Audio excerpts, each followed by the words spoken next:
We do have the Honorable Larry Gossett and his wife in the house. We're going to go ahead and start with an opening prayer.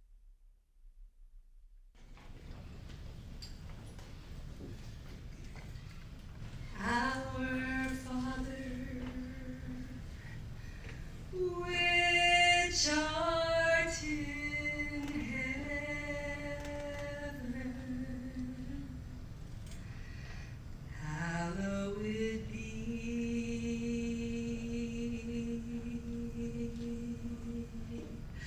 thy name. Thy kingdom come, thy will be done on earth as it is in heaven.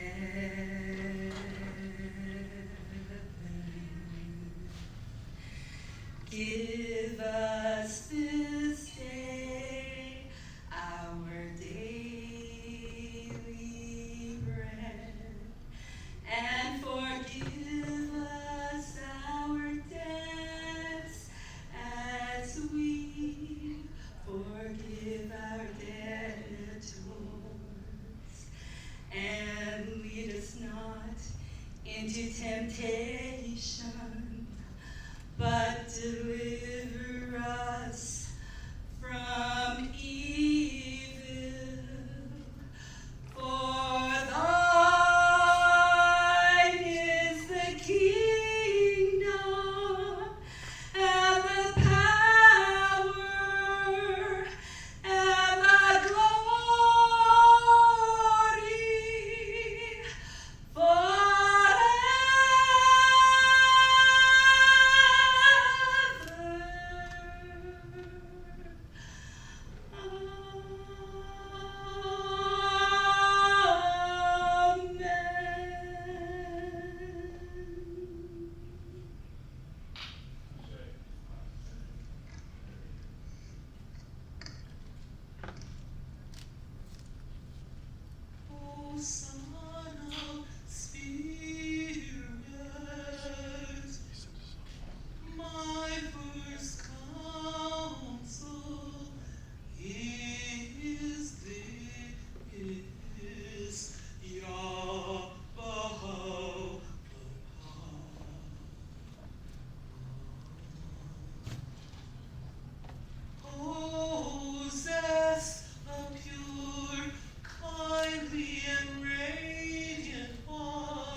I wanted to share that usually at the beginning of gathering, a lot of people are doing this popular thing called land acknowledgements.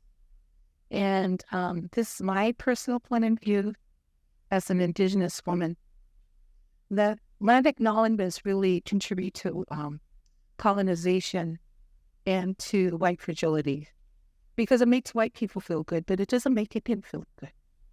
The other thing, too, is when you have a gathering of people and you have Indigenous people, never would do a land acknowledgement.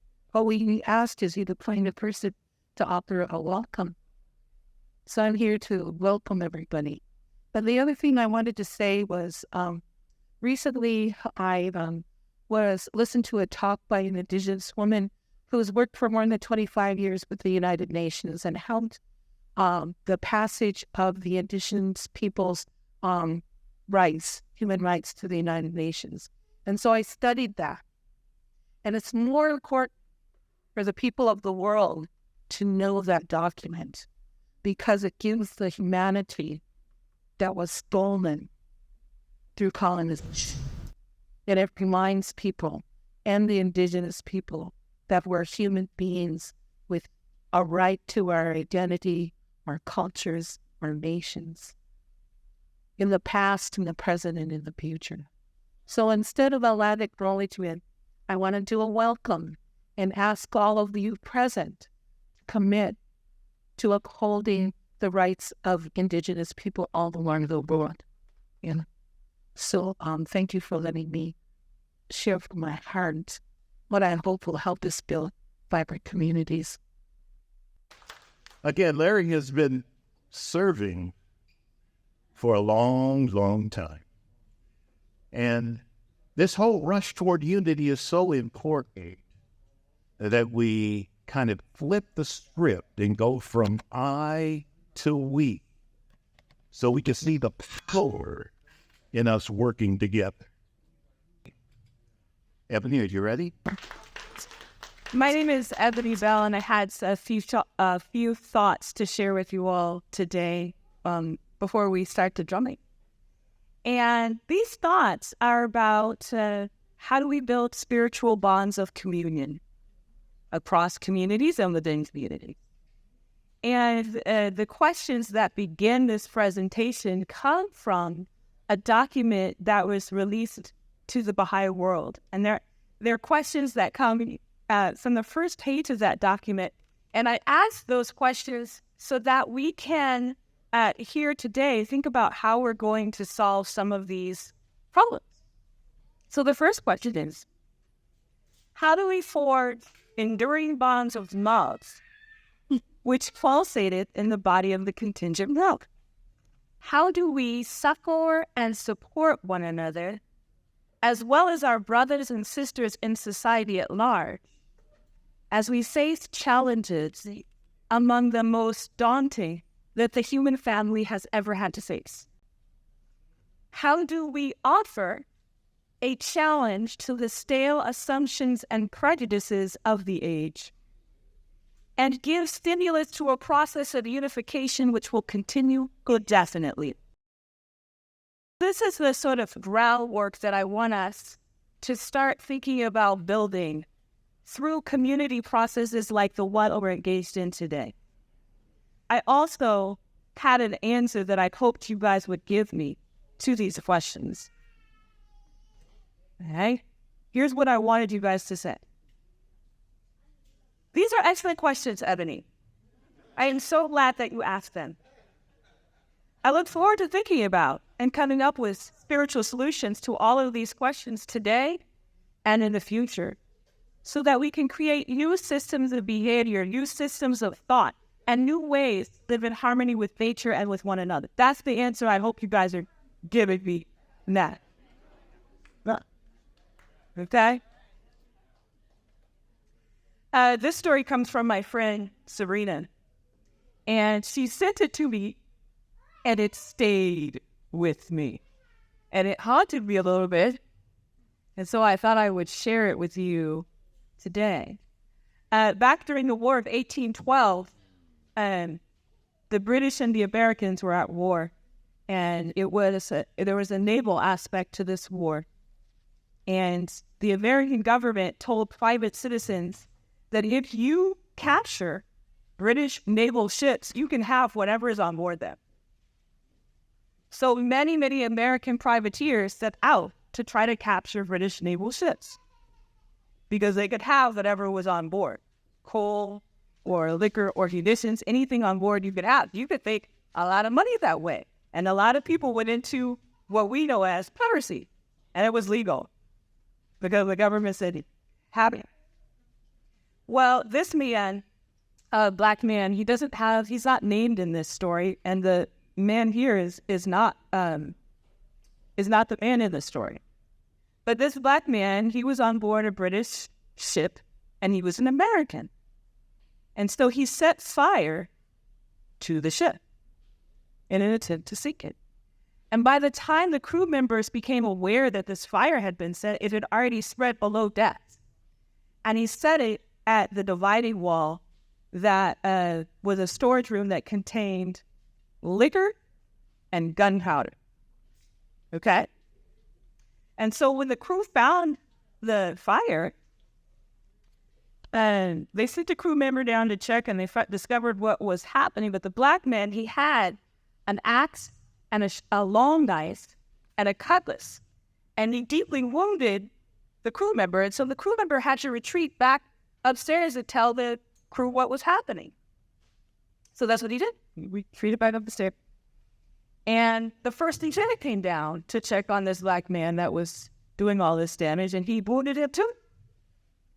And so the first lieutenant was forced to retreat. 3 other crew members followed suit and were forced to retreat. And then this black man decided, well, I'm going to scuttle the boat. To scuttle is to put a hole in the boat so you can sink it. But because the fire was going, the crew member had to stop. The crew had to stop addressing the man who was attacking them and try to put out the fire, because there's going to be an explosion because the fire is now next to the alcohol and the gunpowder. So the black man is scuttling the boat. They're putting out the fire. And after they put out the fire, they're successful in that. They start firing upon a black man who is trying to cut a hole into the bottom of the boat. And the first time they shot at him, it seemed like nothing really happened. And the second time they fired on him, he said, not dead yet, and continued to scuttle the boat. And so the captain fires on him, and he says, not dead yet, and continues to scuttle this boat. And he receives many shots. 3rd shot, not dead yet. 4th shot, nope, not dead yet. 5th shot, dead yet. How many shots do you think it took for them to get this man to stop scuttling this boat? Someone said 6. That's a good guess, but it's not high enough. 9 is too high. Mr. Gossett had it very close. It was 7 shots before he would stop scuttling this boat. But what that I would hate to hear that story if I was a little kid, right? I would hate to hear the story because the black man does not make it through the end of this movie. But he wasn't trying to make it to the end of this movie. He was trying to make sure that that ship did not take him wherever it was going. And so, if you think of that as the goal, then he won the story because that ship could not continue on. It was forced to turn back, and he did not go wherever they were taking it. So he didn't win from his perspective because it seems clear to me that he wasn't trying to save his own life in this story. And I want you guys to think about that man today who was not dead yet, and he's unnamed, and we won't know his name in history. And I paired that with the story of Chief Sitting Bull. Does anybody know the Chief Sitting Bull story and when he went in the middle of battle and he sat? Okay, some people know this story. Excellent. I thought I would have some audience members who know this story. So Chief Sitting Bull goes out in the middle of battle. Bullets are whizzing by him in all directions, and he smokes a pipe full of tobacco. That's as much of the story as I ever knew. I didn't know that he asked 4 warriors to come with him. Now, if it were me and Chief Sitting Bull said, Ebony, would you like to come with me to smoke a tobacco pipe in the middle of this war? First of all, I would go like this. Oh, me. Then I would say, Honorable Chief Sitting Bull, I would so love to smoke a pipe of tobacco with you, but not today. I would like to do that on a different day where there are not bullets flying around all through space. But 4 people joined him. I didn't know. This is the part I didn't know. 4 warriors joined him in that demonstration. And they went out to the middle of the battlefield and they sat down and they smoked a pipe together. I would not do this. And the 4 warriors were nervous, of course, but Chief Sitting Bull was not at all. And the 4 warriors hurried through that pipe smoking. They tried to get out of there as quickly as possible, but Chief Sitting Bull wouldn't let them go. And he stayed until the entire pipe was smoked. And then he cleaned out the bowl. And then he left. So that is the part of the story I didn't know, that there are more people in it, that he invited them to join them. And they said, yes, it's amazing that somebody said, okay, that sounds like a good idea. I'm not sure it is. But these people who are people who were not afraid of death, you see. In both these examples, we have people who are not afraid of death. I kind of not dead yet. One of my favorite quotes in American history is one that I didn't learn in school. I learned this from a movie that I was showing my own class. So I was teaching the class, and I found this statement, which is my favorite statement in all of American history. And it's from Chief Sitting Bull and Chief Joseph. So Chief Joseph and Chief Sitting Bull had eluded the U.S. government and gone up into Canada. And they had basically won this particular skirmish where they were being pushed. Oregonian and the indigenous population warriors being pushed out onto reservations. And so they got to Canada, and then the U.S. government decided that it was going to send someone to negotiate with them. And so, and this is Chief Sitting Bull's response. He said, you come here to tell lies. When you go home, take them with you. And how many times have someone lied to you and you'd be like, please just go. Oh. And so I've never learned this in school, but I hope that there'll be, maybe it won't happen now that we have critical race theory, but I hope that we would share that story with our children. I think I have I have this proper name, Tatanka Iyotake. I don't know if I pronounced it correctly, but he also said he made these 2 other statements, which I could not stop myself from including. If the Great Spirit had desired me to be a white man, he would have made me so in the first place. Yep. And lastly, I want to tell you that if the Great Spirit had chosen anyone to be the chief of this country, it is myself. I read that and I was like, ooh, President Sitting Bull. I'm not trying to imagine America with President Sitting Bull, which I believe we will have someday. We will. But I didn't realize he had said that. And this next part of the presentation is about what we do learn in school, what things are propagated about Native American and African American people, and they're not good. Those things are bad. So I know that there are some people who have seen this presentation before, so they'll have to bear with me because they know the answers. But if you haven't seen the presentation before, then feel free to raise your hand when the answer. Is everybody good? Okay. Oh, and when we were in Portland, Matt's Defender told a medicine story. It was great. It was a great story, that medicine story. And it was a story of a man who And he encounters a monster. And he's able to trick this monster into revealing the things that he is most afraid of. And he does this by saying, brother, is there anything that you're afraid of? The monster is taken aback because here's this man, regular man, who's referring to him as brother. And so he reveals the things that he's afraid of. He said, well, I don't like it when people do drumming. When people do drumming, I don't like that. It's scary to me. I hope that people won't drum. And the man asked him, well, is there anything else that you're afraid of? He said, I don't like it when people are singing and dancing. I don't like it when people do singing and dancing. That frightens me.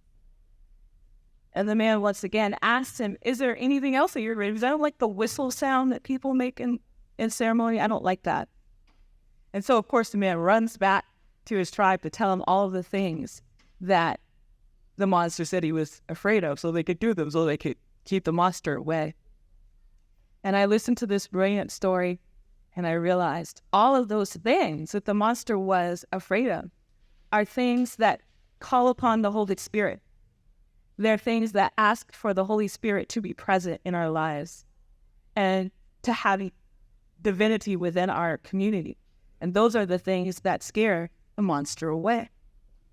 And I thought it was such a brilliant story. I couldn't help but to do my pitiful job of sharing it with you today.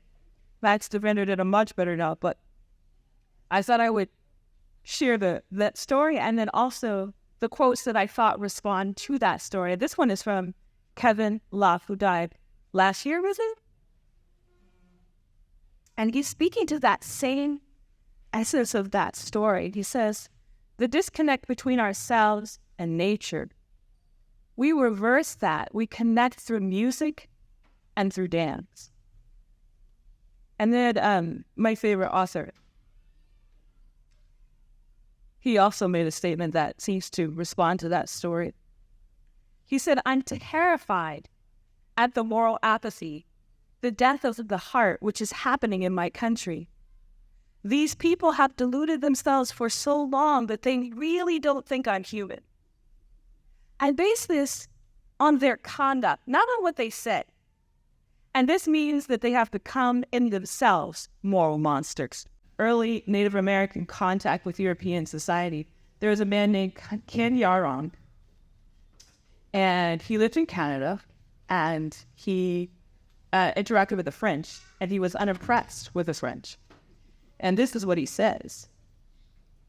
Do you seriously imagine that I would be happy to live like one of the inhabitants of Paris, to take 2 hours every morning just to put on my shirt and makeup, to bow and scrape before every obnoxious galoot I meet on the street who happened to have been born with an inheritance? Do you really imagine I could carry a purse full of coins and not immediately hand them over to people who are hungry? That I would carry a sword, but not immediately draw it on the first band of thugs I see rounding up the destitute to press them into naval service? We learn about the critiques that are offered against us, but we don't learn what we said in response. So this is what he said. He was like, yeah, well, not that impressed. And that is not him, but it is a portrait that someone made that they thought he might look like. And this one I only learned about in my adult life. It's by David Walker. He made a pamphlet which he was distributing, and which was made, it was banned, this pamphlet that he made. He would pass it out to African Americans. See your declaration, Americans. Do you understand your own language? I love that. Do you understand your own language? That's something black people say now, right? Do you understand the words that are coming out of your mouth? Hear your language proclaimed to the world July 4th, 1776. We hold these truths to be self-evident, that all men are created equal, that they are endowed by their Creator with certain unalienable rights, that are among these are life, liberty, and the pursuit of happiness. Compare your own language above, extracted from your Declaration of Independence, with your cruelties and murders inflicted by your cruel and unmerciful fathers and yourselves on our fathers and on us. Men who have never given your fathers or you the least provocation. This is David Walk. This was in his pamphlet that he made and circulated in 1829. I mean, I bet none of us learned that in history class. The book.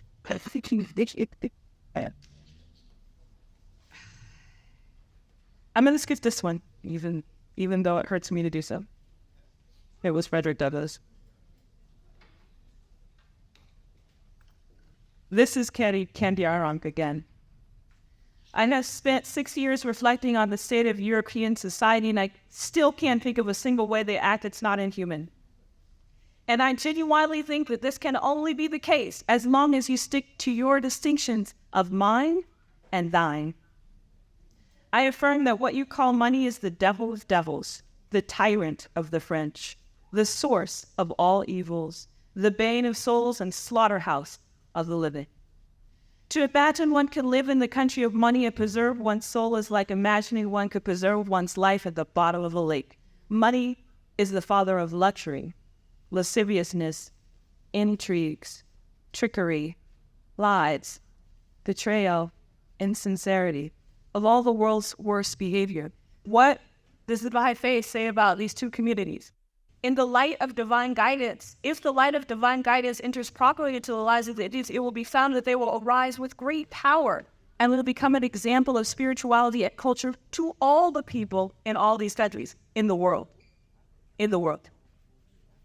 Particularly do the Master and the Guardian, two of the leaders of the Baha'i Faith, point to the Afro-Americans and the Amerindians, two great ethnic groups whose spiritual powers will be released through their response to the creative work. The peoples of Europe have not advanced to the higher planes of moral civilization, as their opinions and behavior clearly demonstrate. Notice, for example, how the supreme desire of European governments and peoples today is to conquer and crush one another, and how, while harboring the greatest secret repulsion, they spend their time exchanging expressions of neighborly affection, friendship, and harmony.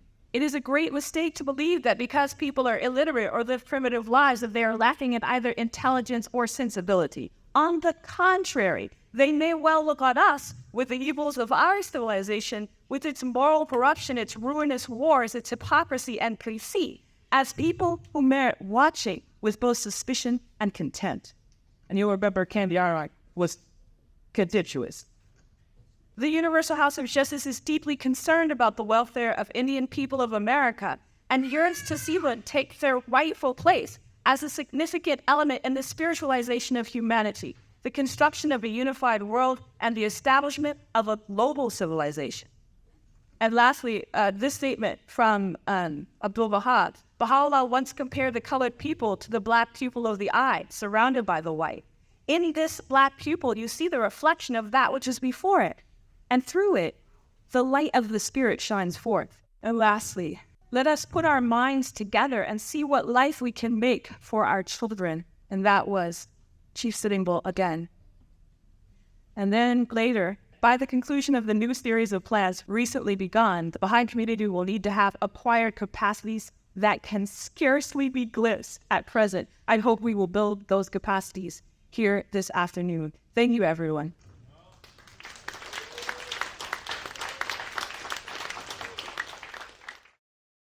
We are so happy and joyful that each and every one of you are here.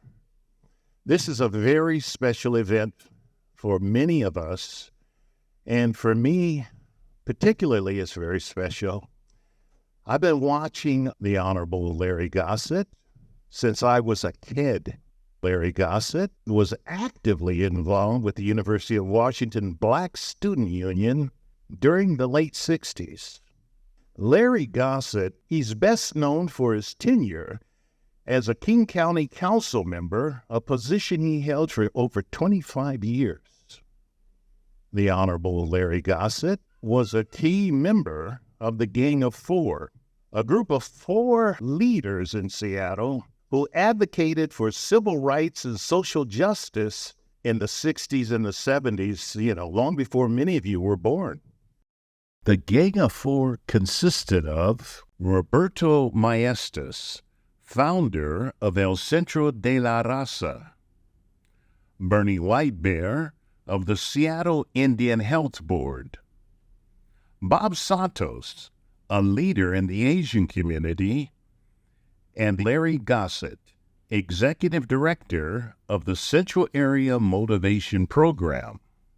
In other cities, those populations tended to be segregated, but because of their unity and their friendship, it immediately sent a message to especially people of color in the Seattle and King County region that the struggles of one are the struggles of us all. Executive Director of New Black Arts West, please welcome Nana Kabibi Monet. Thank you. Wow, this is such a esteemed honor. Larry, as soon as Larry found out that I was bringing Black Arts West Theater back, he made sure that he got us a grant, got us in connection with how and where we could go and perform, and he was right there in our corner, and I love you for that. Love you for that. I have a little piece that I have written, and I'm going to dedicate it to you, Larry, because I think it's something that you feel as well as I feel about how we as people loving one another, always doing things for each other, looking out for each other like you have done us. For I know most of you know that he was one of the main people why we are the only Martin Luther King County. I want you to hear this poem because I know that Larry would love for me to dedicate it to you. All aboard! Like the powerful rumbling feel of a locomotive headed towards freedom. Starting out slow and gathering speed, take a knee, take a knee, take a knee, take a knee. Like the sound of a railroad car moving toward equality. Take a knee, take a knee, take a knee. I love your determination to be free. But why should I take a knee, take a knee, take a knee? I realize you've been dehumanized by a system full of all sorts of lies, with false accusations and out-and-out humiliations fed to the world with determination to keep us down, face down, on and into the ground. Take a knee, take a knee. I stand accused of not setting you free, but I still see no reason to take a knee, take a knee. Free to build and thrive, take a knee. Free to be alive, take a knee. Free from miseducation, take a knee. Free from improper incarceration, all forms of misappropriation, including misrepresentation, violence, and shameful elimination. Take a knee, take a knee, take a knee.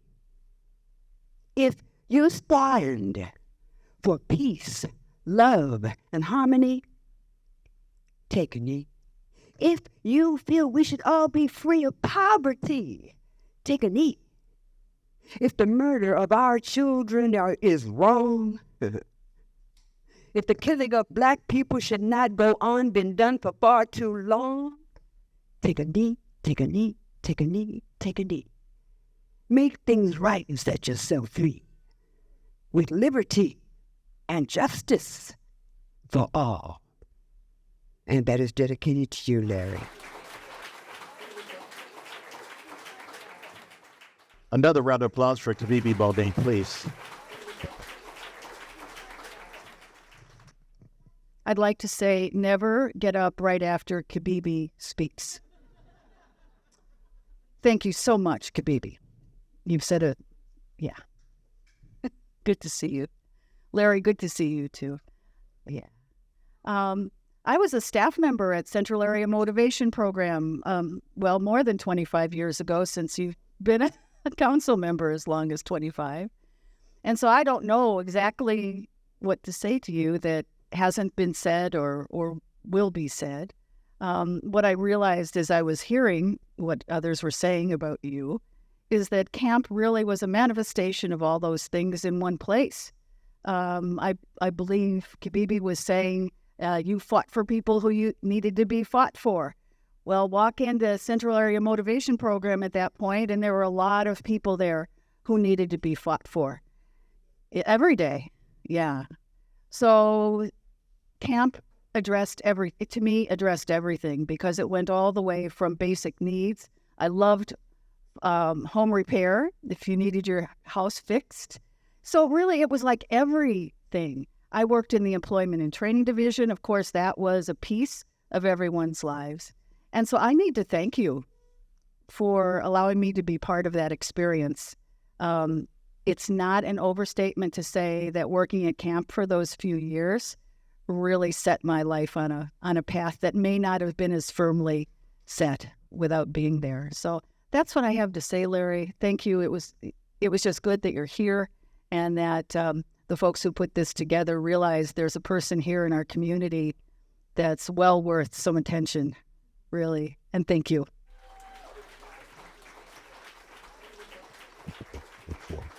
So I wanted to say, talk a little bit, just a minute for how this group got organized.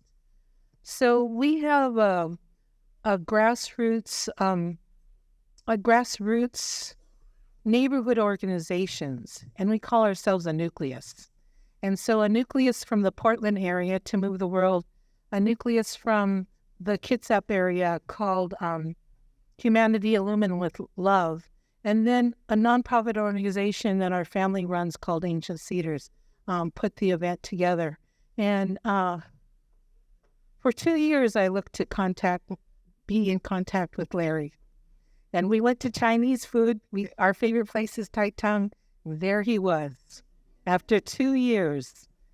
And we connected, and my family was really close to Bernie White Bear and Bob Santos. And so, I grew up in the shadow of the men of, the Gang of Four, their work. And I wouldn't be the woman I am today with the philosophy and belief that the world is one, and oneness is the most important thing we have to do. Because from oneness, we can solve all the problems of the world. And so to grow up knowing that these four men, because I'm Indian and Indopino, and I have relatives that are also African American, that we grew up together. And so one of the native traditions is to honor people with a blanket. So we want to honor Larry and present him with this blanket. And the thing about this blanket, for a long time we bought Pendletons that were created by white people, and they made a lot of money off us honoring people. This blanket is an all-native production, sold and so it doesn't, it's a decolonized. It's decolonized. It's not a Pendleton. It's part of Louis Gong's 8th generation series of blankets that promotes the artists, native artists in the Pacific Northwest, and actually from all over. So Larry? What? Blanket of knowledge. Oh, so this is just Knowledge, y'all. blankets of knowledge. Yeah. So we are just so proud. I'm so honored.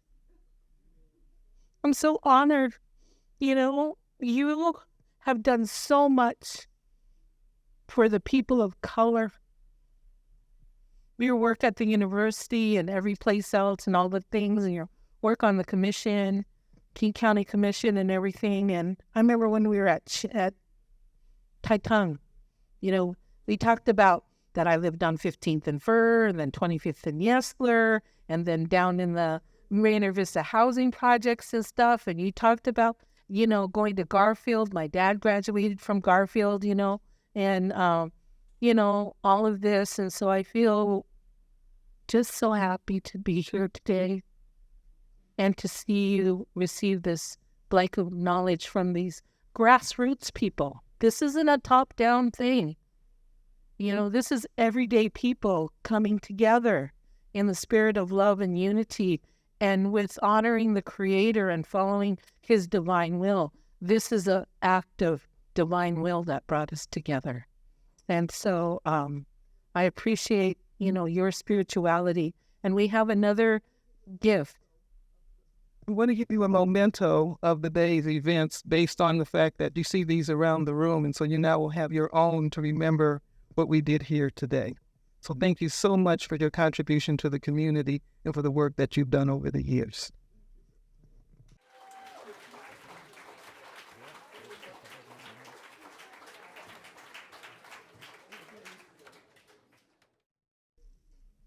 Mary asked Larry Gossett, does he want to say something? And Rhonda, my wife, my beautiful wife, Rhonda Odin Gossett, often tells me, you talk too much, bro. If you're a man of the people, let the people talk sometime. And I'm a very dutiful husband. That's why I made it 48 years and 6 months. Because I respond by saying, yes, dear. Y'all hear that? But I want to say something about where we are at. I've been moved by Mary and all the other folks that came together. Her daughter's here. When I met Mary, Mary was with her daughter and her granddaughter. And we had a wonderful time. I just looked over and saw these 3 sisters, and I said hello. And they asked me my name, and next thing we knew, we were all together talking.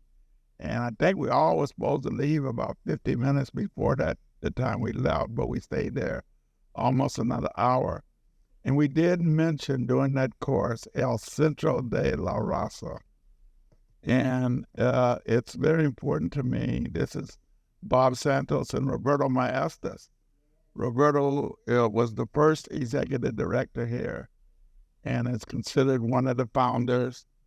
Bob and I and Bernie Whitebear are all considered founders, because on the night that Roberto took this building over, this school over, this building wasn't here. The school was here. It was Beacon Hill. It had been empty for 6 years. And the Latino community in 1972 had been growing by leaps and bounds. So they decided that we would make the old Beacon Hill School our new home for Latino and all other disadvantaged and oppressed people in the greater Seattle area. So Roberto was very creative in his thinking. He said, we'll take it over the evening of October 11th. It was about 2 months from when he first mentioned it. And some of the other brothers said, why are we going to wait so long? He said, I got my reasons. It was cold on October 11th.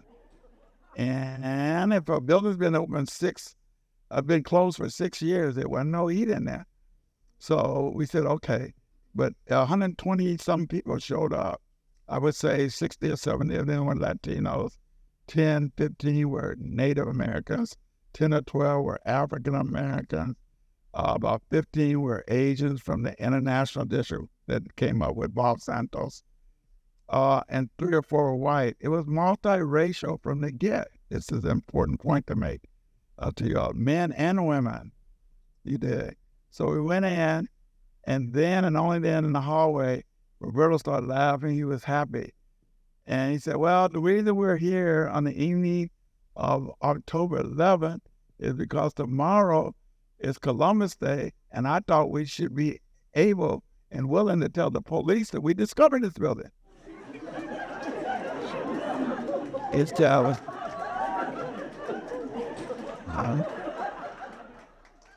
Some of y'all that didn't skip U.S. history know that, that used to be Columbus Day. Now it's up here as Indigenous Peoples Day. But Roberto explained to us that he had also thought and wanted to suggest to us, he actually told us, I don't remember there being any debate, that this center will be called El Centro de la Raza, and translated for some of y'all that still don't know how to speak Spanish. It will be the center for all of the people, all of the time. And I wanted to start in terms of me expressing my appreciation for you all, putting together this luncheon and this great rendition of drumming from our African and Indigenous brothers and sisters that we're going to be exposed to in a few minutes. I wanted to reinforce that by telling you that this center, this space upon which we are sitting, has always been for all of the people, all the programs.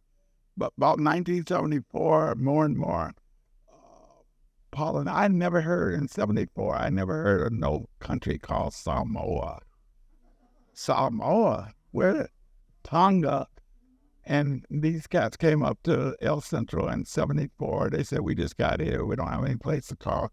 And within a day or two, Roberto had a little office, a little space here in this building, in the first Polynesian center that was set up in the Greater Seattle area to serve the people, was set up here at El Centro. They had an office. They got a lot of other things. Now, Paul, and that's where I met Paul and Ayamanu or Betty Patu. This center has been great. It's always been progressive. The center were poor and working people of all races and all colors. So I'd like for all of y'all that joined me in just thanking El Centro de la Raza for all it's done for all of the people in our community. Thank you.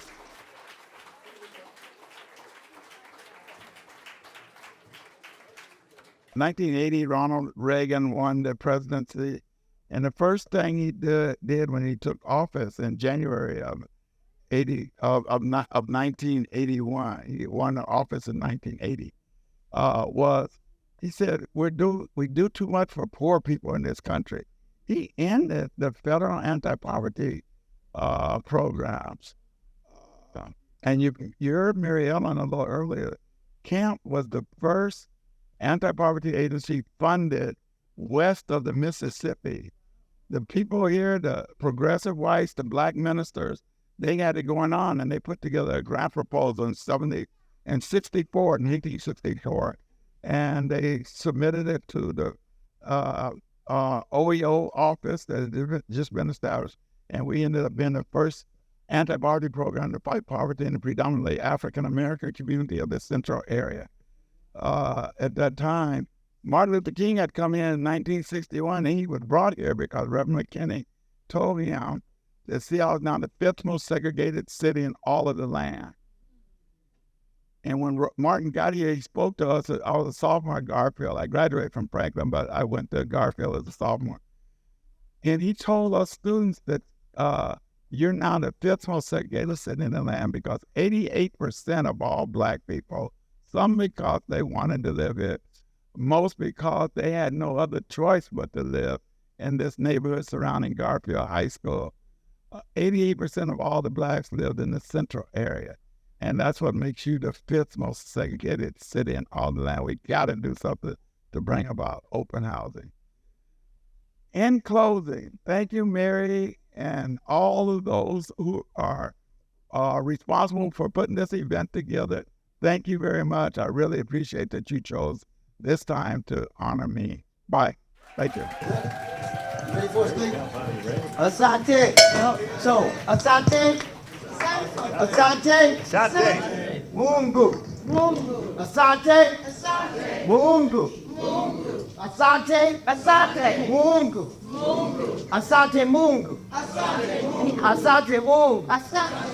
That means, Larry just said, let's thank El Centro. We just said, thank you, God. Asante Mungu. Asante Mungu. Now, there's an African proverb that says, if you can walk, you can dance. We will not test that today.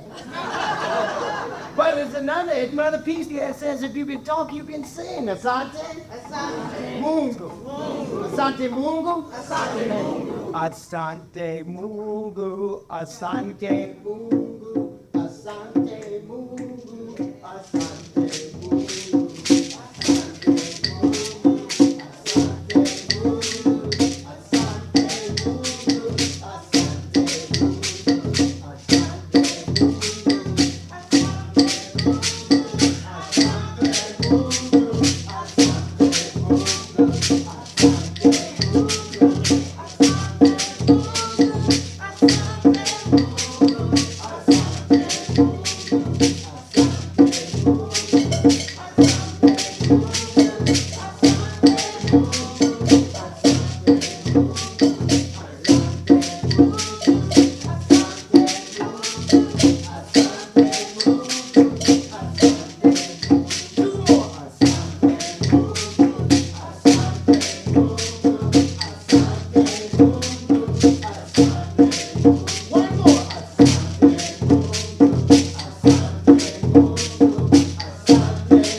Right, give another round of applause. Come on now.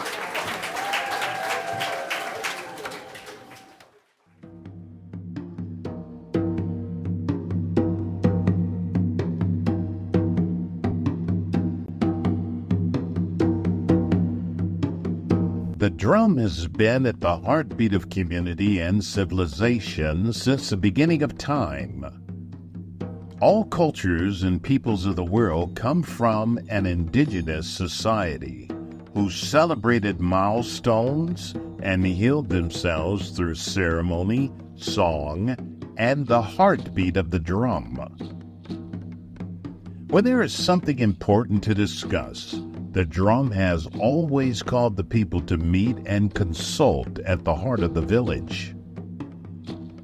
The beat of the drum has been the foundation of every healthy society. Thousands of years ago, family, society were split.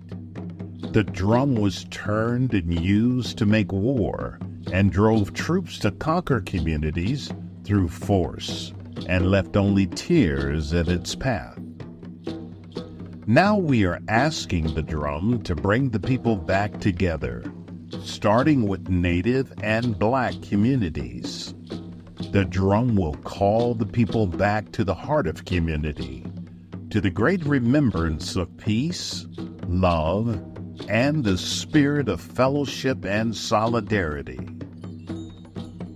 This is one step of many opportunities for building community and opening the door of a new and better society, with the heartbeat that opens doors and sets the foundation for a new and better world that we all long for, one small beat at a time. Please welcome Thunderbird Unity.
As they said, they call us the Thunderbird Unity drum, or sometimes the Thunderbird Lodge, the Thunderbird Lodge singers. And we're like an all-nation drum. With everything that we represent is unity. You know, like if you know anything about Native American culture, first thing we do is we make these prayer flags, and we hang them in the 4 directions.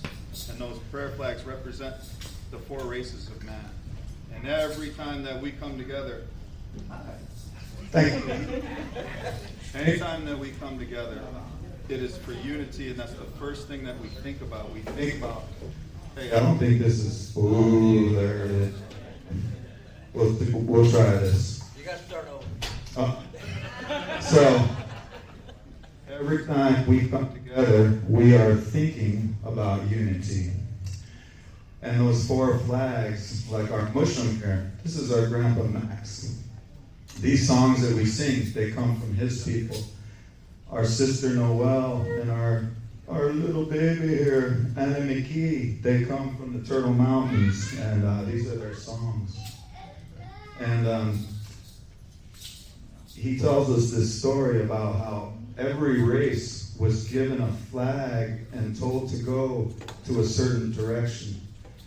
And they said, like, the yellow represents the Asian people. You go out and you learn everything there is to know about the direction of the east. You take this black flag, go out, learn everything there is to know about the west.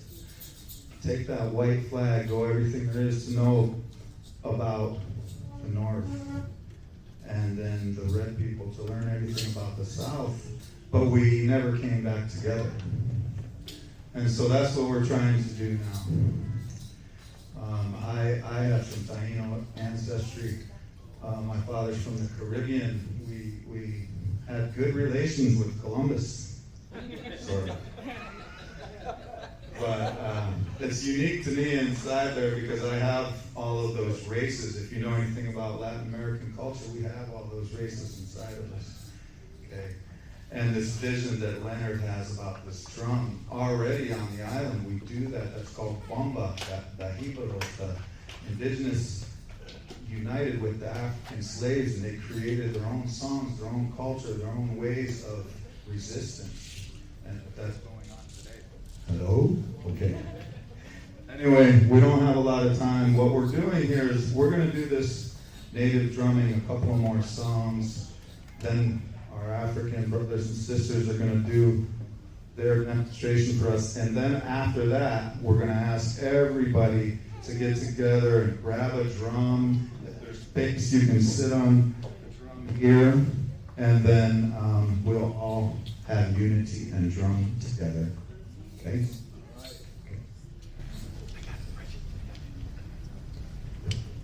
That first song we said, the first thing we're doing is we're calling our ancestors, okay? Come here, grandfather. Come here, grandmother. Come here, the Great Spirit. Get your money too. And so we start after we make those flags. We start and we bring this drum here and we call on our ancestors, all of our ancestors and all of the spirits and the Great Spirit to come here and help us. Because it's not easy to have unity, because some of us are still pretty angry about how things went down. But we're going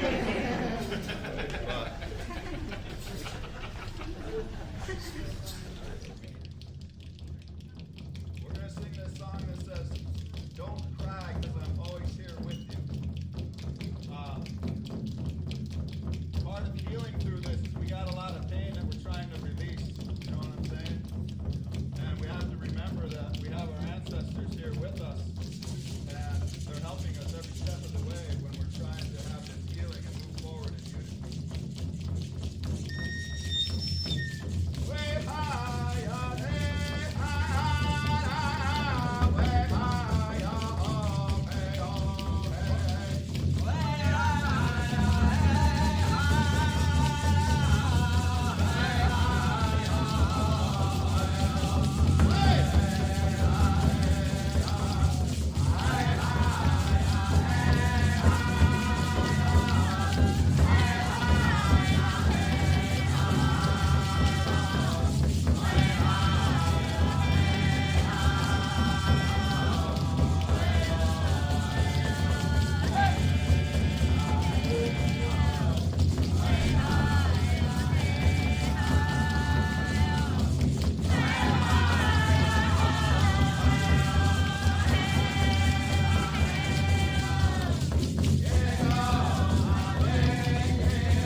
probably running late on time. Maybe we'll just sing one more song. And again, I just want to make a special gratitude to our Grandpa Max here, Max Defender. You know, I don't know how long ago, 30-something years ago, he came out here and started offering his teachings and his help to the people in a very just gracious and humble way. And right here, this is Austin and Gavin here. That's his great-grandkids. And they're still here doing this with us, and that's why we do this. So it can keep on going here. That's beautiful stuff. And Max is also a Sundance chief, you know, and he's been going back to North Dakota and helping those people for as long as he's been out here, many, many, many years. And that dance started in the 1800s. And that dance at that time, and I'll tell you here, because here we are at this Baha'i gathering, Musham and some of those elders, they believed that when many eagle sets had that vision that the Great Spirit walking on the earth, that was Baha'u'llah that came to bring teachings and to bring unity amongst the people. And so this started in the 1800s, right? And we put that tree up, and when that guy, Many Eagle Sets, he had that vision that the Great Spirit was walking on the earth, and he had to call all the neighboring tribes together to have unity. And many tribes came together. That's the biggest dance in recorded history. Like over 1,500 dancers came together and danced in unity for that ceremony. And that's the one we still keep on today. When that guy, Many Eagle Sets, he saw that vision of the Great Spirit walking on the earth, he has a song that came to him. He saw that person standing like this and coming from the east and walking. And when he had that vision, he had this song. This is what we call a unity song. So we'll sing that. We're going to do it Max version.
am the drum.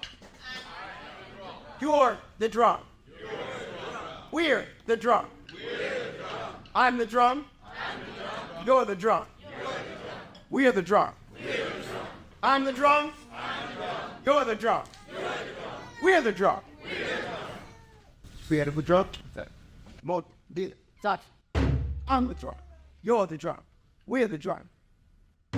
I'm the drum. You're the drum. We're the drum. I'm the drum. You're the drum. We're the drum.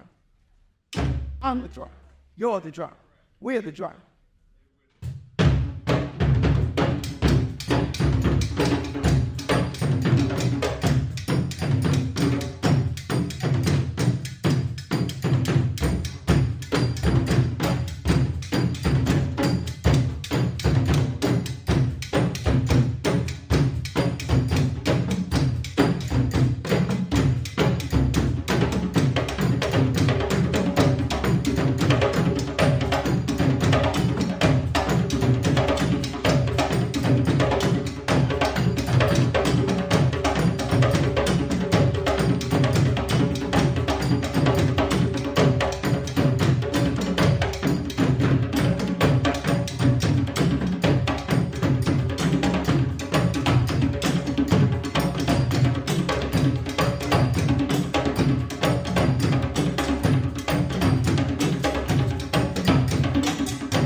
You're the drum.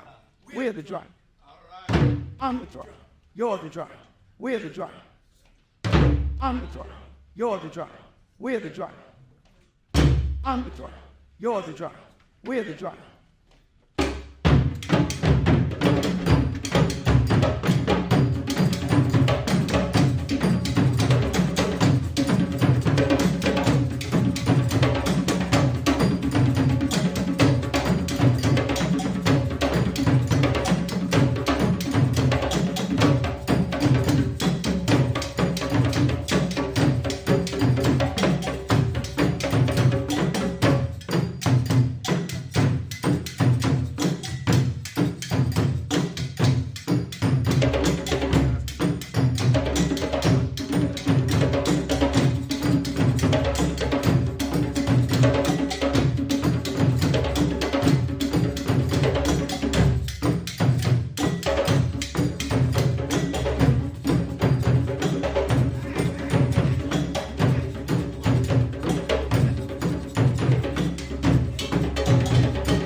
You're the drum. We're the drum. I'm the drum. You're the drum. We're the drum. I'm the drum. You're the drum. We're the drum.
We're the drum.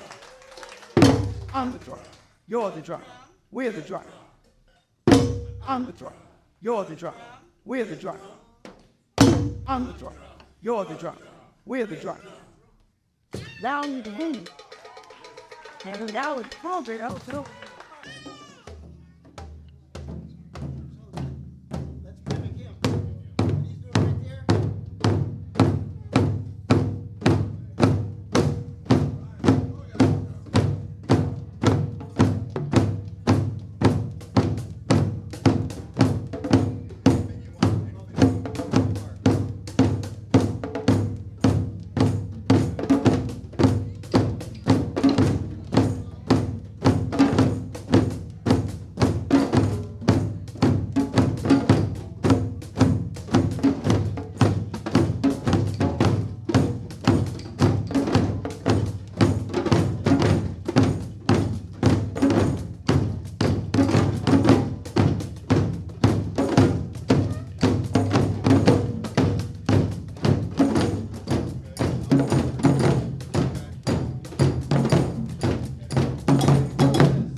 Its name of the song is called Yahweh. And it's an interesting story. I worked to one of the villages. I'd been singing that song for a long time, but I never knew the story. And this chief told him that there was a conflict between two tribes in Southeast Alaska, of which I am a member of both, the Tsimshian and the Tlingits. And there was a dispute. And both cultures always have to find a way, when you're in conflict, to peacefully resolve conflict. So it was the Tsimshians that had to appease the Tlingit people. So they brought them a lot of gifts. And the Tlingit people said, no, this won't heal what you've done to us. And so they went away and they brought other things. And the Tlingit people said, no, this is not a repair what you did to us. So on the third or fourth time, the Tsimshian people, which is my mother's people, they put out their most powerful regalia.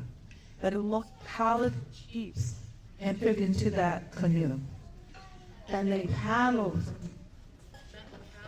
to this Tlingit village. And what they did is they went onto shore and they sang that song, Yahweh, was it just a chief song, the Tsimshian people. And they gifted it to the Tlingit people. And that prevented them from going to war with one another. To me, that our family, but our people, Tlingit and Tsimshian, could use a song to stop a war. You know, when a thought of war comes, you must oppose it. It's a more powerful fight of peace. When a thought of hatred comes, it must be destroyed. A more powerful thought of love. And this is one of Baha'u'llah's teachings. Thank you for letting me share this song with you and to sing it with African American and American drums in one seer. And this is a church, and it's used one of the medicines. So I bring this medicine of the Tsimshian and Tlingit people to the circle.